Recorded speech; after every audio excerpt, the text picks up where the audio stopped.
Monsieur le Président de la communauté de communes Pierre Frousteil, bonjour, et maire de Vieux-Boucau. Monsieur le sénateur Éric Kerrouche, Madame la conseillère départementale Sandra Tolis, Monsieur le conseiller départemental Cyril Guessot, bonjour. Monsieur Dominique Duyeux, maire d'Azur. Pascal Lavigne, maire d'Hermes, bonjour. Je salue aussi Madame la directrice d'école Florence Bricky, messieurs les représentants du centre de secours de Magès, monsieur le commandant de gendarmerie de la COP Souston-Tyros, j'excuse monsieur le député Lionel Cos, monsieur le curé, j'excuse nos conseillères municipales Magali Rodriguez, Axel Chigard et Christine Benoît, souffrantes. Mesdames, Messieurs, nous nous demandions si un jour nous pourrions nous retrouver pour une cérémonie conviviale des vœux. Nous y sommes enfin, j'ose dire. Je vous remercie d'être venus aussi nombreux. Chers amis, si je dois faire un retour en arrière, je crois que comme tous mes collègues maires depuis 2020, ça n'a pas été très facile. Je n'ose même pas parler de la crise du Covid en souhaitant qu'elle soit derrière nous. Ce que je veux ici affirmer, c'est qu'avec mon équipe municipale, nous avons toujours voulu privilégier l'intérêt du bien vivre ensemble et travailler en proximité avec toutes et tous, pour tous les événements, pour toutes les manifestations. Madame la directrice, je tiens à vous remercier. Nous avons vécu les années Covid avec des rédactions de mails à 22h30 à destination des parents. Nous avons toujours tout fait pour que vous, parents, soyez les moins pénalisés possibles en organisant au moins pendant 24 heures l'accueil des enfants dont les parents n'avaient pas de garde possible immédiate. Nombreux sont celles et ceux qui peuvent témoigner de la qualité de nos échanges pour peser le pour et le contre dans nos décisions. Mais ce qui est derrière nous, même si nous avons été très occupés, est bien derrière nous. Je préfère plutôt parler de maintenant et de l'avenir, et je vous recommande la lecture du dernier bulletin municipal récemment distribué par les élus. En effet, il parle abondamment d'aujourd'hui et de demain. Aujourd'hui, et je me dois d'en reparler, ce sont les incendies de l'été qui ont durement marqué notre commune, puisqu'un peu plus de 107 hectares,30 exactement ont été incendiés. Je me suis déjà largement exprimé dans le bulletin municipal sur ce fait d'été, j'oserais dire, et ses suites, notamment pour notre forêt communale et nos finances. Une nouvelle fois, je tiens à saluer l'engagement irréprochable de nos soldats du feu et à souligner le mouvement de solidarité et d'aide qui s'est construit autour d'eux, avec les chasseurs qui ont une parfaite connaissance des chemins, avec la DFCI et ses conseillers techniques, les agriculteurs, notamment Jérôme Labastille et Pascal Lafitte, qui ont généreusement prêté leur forage pour alimenter en eau les engins du SDIS, ainsi que Bernard Gomez pour la mise à disposition de la charrue landaise. Je n'oublie pas non plus la générosité dont ont fait preuve les commerçants et l'implication des élus disponibles. Merci à vous. Je le redis, le 17 septembre, lorsque le vent a tourné vers l'ouest, tous les doutes étaient permis sur une propagation de l'incendie vers les premières maisons. La mise à disposition de leur fourrage par les agriculteurs a été déterminante, permettant une rotation et un remplissage rapide des engins, appuyés par les Canadair, le Dash et je l'ajoute aussi, aidés par la gendarmerie dans toutes nos actions. Et de même, me direz-vous, je me suis aussi largement exprimé dans le bulletin municipal sur l'avenir de notre commune. Un chiffre, et vous l'avez lu tous dans Sud-Ouest hier, Magescq est passé de 1995 habitants en 2014 à 2487 en 2020, soit une augmentation supérieure à 24% en 7 ans. La commune a toujours fait des efforts importants pour proposer des lots largement en dessous des prix du marché, notamment à des jeunes. Cette politique a permis à des jeunes ménages de s'installer dans notre commune, rééquilibrant ainsi la pyramide des âges. Nous en sommes totalement satisfaits. Je remercie d'ailleurs les nouveaux arrivants présents ici. Je vois effectivement quelques têtes nouvelles. Pendant 2 ans et demi, avec un cabinet spécialisé dans l'aménagement des centres-bourgs, nous avons dialogué avec les porteurs de projets. Je tiens ici à saluer le souci permanent d'écoute avec tous les intervenants. Nous voulons préserver un équilibre urbain, favorisant un environnement entre nature et modernité pour conserver une densité acceptable en centre-bourg. Nous pouvons considérer que dans les années 2030, nous serons sans doute près de 3150 habitants. Il nous appartient donc d'adapter nos structures tant en termes scolaires qu'en termes d'accueil des nouvelles populations dans nos salles communales, tout en sécurisant les routes et les carrefours, en favorisant les liaisons douces, comme nous venons de le faire jusqu'au chemin du Halles, et bien sûr, si possible, sans trop endetter la commune. Vous comprenez aisément où se situent les urgences et les équations. 2023, le budget participatif sera finalisé avec le projet de skatepark au Boulodrome. Seront aussi finalisées l'implantation des jardins familiaux au bord de la route de Léon et la pose des jeux pour enfants. En effet, concernant ces jeux, le premier choix comportait des risques pour la biodiversité en termes de fréquentation. Avec l'aide des encadrants de notre centre de loisirs, nous nous tournons vers une zone facile d'accès, proche du centre-bourg et plus propice à accueillir des activités ludiques et sportives.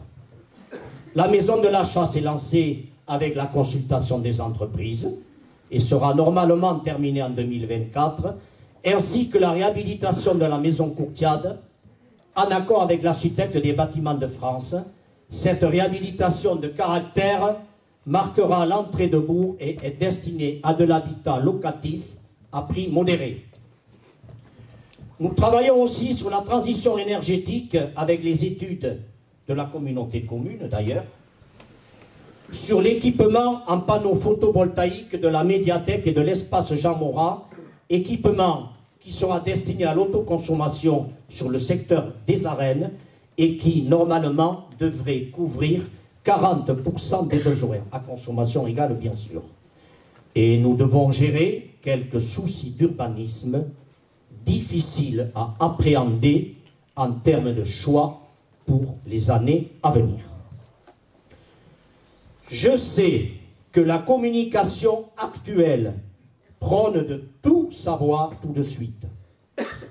Mais comme je l'explique systématiquement, les projets évoluent et il existe tout naturellement une certaine mouvance que nous devons accepter sans pour autant nuire à la qualité finale des projets.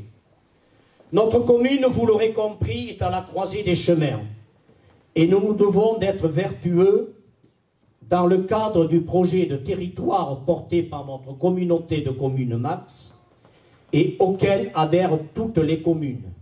Nous nous devons de maintenir et accentuer le dialogue citoyen et nous nous y attacherons tout particulièrement et nous intensifierons nos efforts déjà entrepris sur les enjeux environnementaux en centre-bourg, sur la zone humide des bords du Saunus zone où la fréquentation très prisée l'été doit être organisée.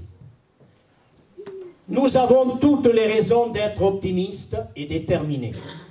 Optimistes parce que notre village est vivant, avec un tissu d'entreprises actives et dynamiques. Nous comptons environ 400 emplois directs sur notre commune, tous secteurs confondus bien sûr. Mesdames et messieurs les chefs d'entreprise que j'ai aperçus, soyez ici remerciés pour l'énergie dont vous faites preuve et les emplois que vous créez et soutenez.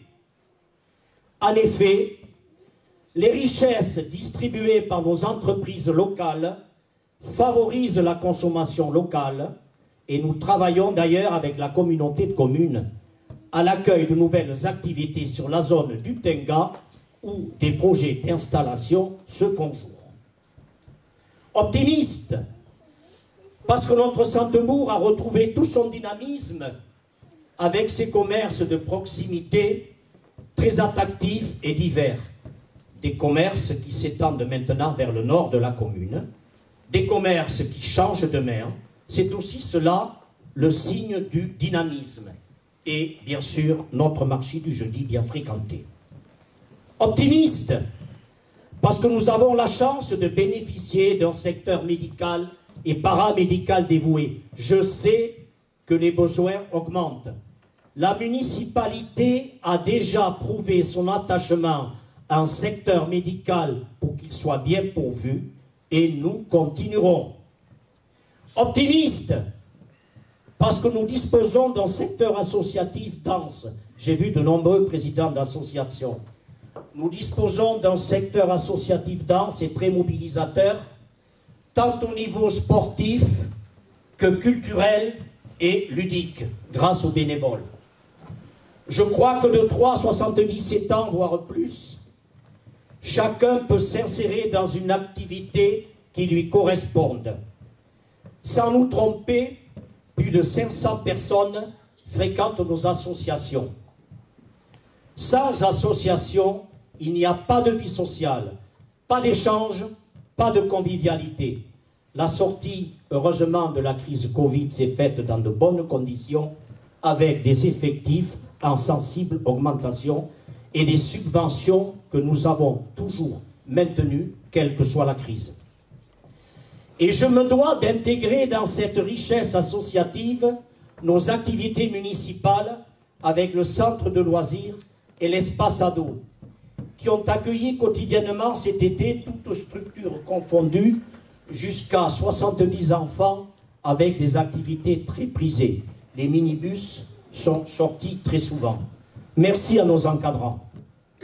Optimiste, avec l'excellence culturelle de la médiathèque qui vient de fêter ses 20 ans avec ses 250 adhérents et qui propose des manifestations mensuelles très éclectiques. Et je vous recommande d'ailleurs celle que nous avons inaugurée hier sur les églises landaises. Je pense que vous ne serez pas déçus. Optimiste, mesdames et messieurs, parce qu'il n'est que de regarder votre mobilisation aux diverses manifestations, les fêtes locales, les nombreuses fêtes associatives, Octobre Rose, le Téléthon, les manifestations de l'APE. Oui, optimiste pour comprendre qu'il existe dans notre village ce supplément d'âme dont parlait Bergson. Surtout, continuons à le cultiver. Optimiste et déterminé. Déterminé. Après avoir travaillé sur les orientations d'aménagement et de projets de promotion urbaine en Centrebourg, nous poursuivons les études sur les projets d'intérêt public. Le développement du groupe scolaire avec ses 262 enfants inscrits à ce jour, qui évolue dans un contexte éducatif que nous soutenons et aidons. Nous poursuivons les études sur les besoins des associations qui seront intégrées à la réflexion autour de tables rondes et sur la circulation en Centrebourg. Nous le savons, il reste beaucoup à faire. Nous comptons bien sûr sur l'ingénierie de notre communauté de communes Max, ingénierie que nous avons d'ailleurs mise à profit avec l'extension de la piste cyclable. Il est un projet qui nous tient à cœur, n'est-ce pas, Romane? Nous en avons parlé avec notre conseiller départemental, n'est-ce pas, Cyril, qui est intervenu d'ailleurs lors d'une séance en notre conseil municipal. Oui, il faut mobiliser toutes les énergies de la région, du conseil départemental, de la communauté de communes et bien sûr de notre commune pour réactiver l'étude sur la liaison Saint-Paul-vers-Azur en passant par Magès et Cyril, bien sûr, nous n'oublierons pas Atlantis-Sud. Pour terminer, qu'il me soit permis de remercier tous les agents municipaux. Ils collent à notre réalité locale et ont vraiment le sens du service et du public, jeunes ou moins jeunes d'ailleurs. En un mot, oui je vous l'assure, ils ont le sens du service public. Ils participent à la qualité de vie des Magescoises et des Magescois. Je veux ici tout particulièrement et sans exclusive parler des services techniques. Mesdames et messieurs, vous les voyez tous les jours, dans vos quartiers, au bord des routes, à l'école, aux arènes, aux abords des aires de jeu. Ils assurent la propreté de notre commune et réalisent des travaux de maçonnerie, d'aménagement et d'embellissement avec soin et compétence. Je pense au rond-point de la route de Dax, quel chantier, au rond-point de l'école. Je pense à la jachère en bord de la route d'Herbe qui nous a valu énormément de félicitations, qui leur a valu énormément de félicitations. Je pense aux plantations en bordure de la nouvelle prolongation de la piste cyclable. Je pense à leurs aménagements au bourg, sans compter bien sûr leurs interventions au pied levé pour donner vie et âme à notre commune. Qu'il me soit aussi permis de remercier toute mon équipe municipale, adjoints et conseillers, y compris bien sûr les conseillers de l'opposition. Nous continuerons à travailler dans le dialogue et en toute loyauté. En effet, les difficultés se partagent et ne s'esquivent pas. Nous continuerons à agir en proximité, avec un clin d'œil à notre correspondant local du journal Sud-Ouest, qui relate avec talent nos événements du quotidien qui créent notre lien social. Un clin d'œil aussi à notre page Facebook, qui est correctement suivie, et à notre site internet largement consulté. Mesdames et messieurs, il subsiste des inquiétudes quotidiennes qui affectent les plus vulnérables. Je le répète, soyez assurés en tant que puissance publique que nous mettons tout en œuvre au quotidien, même si ce n'est pas facile, pour que notre service public reste qualitatif au service de toutes et tous. L'humanisme que nous partageons, c'est savoir et vouloir s'occuper des gens. Chers amis, je vous souhaite une très belle année 2023, empreinte de joie, de convivialité et de bonheur partagé. Bonne année à Mayes.